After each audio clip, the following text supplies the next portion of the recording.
తిరుపతికి 20 మైళ్ళ దూరంలో నారాయణపురం నగరాన్ని ఒకప్పుడు రాజధానిగా చేసుకొని సుధర్ముడు అనే రాజు పాలించేవాడు.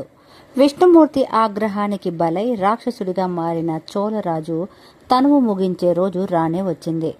మరుజన్మకు చోళరాజు సుధర్ముని భార్య గర్భంలో ప్రవేశించి వారికి కొడుకుగా పుట్టాడు. సుధర్ముడు కొడుకుకు ఆకాశరాజు అని పేరు పెట్టి అల్లారముద్దుగా పెంచుకుంటున్నాడు.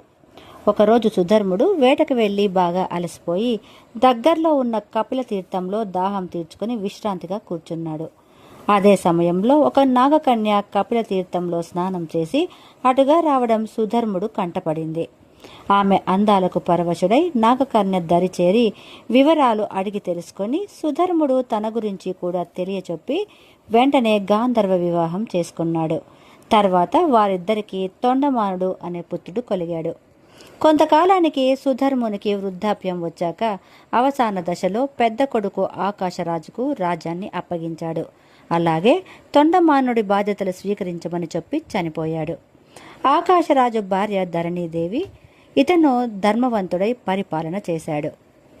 ఆకాశరాజు కుమార్తె పద్మావతిని చూసి శ్రీనివాసుడు వలచి ఆ విషయాన్ని వకులకు చెబుతాడు. వకుల ఆకాశరాజును కలిసి వివాహానికి అతడిని అంగీకరింపచేసింది. కుబేరుని ఆర్థిక సహాయంతో శ్రీనివాసుని వివాహం ఆకాశరాజు కుమార్తె పద్మావతితో జరుగుతుంది. ఈ విషయం తెలిసిన శ్రీ మహాలక్ష్మి అచటకు చేరుతుంది.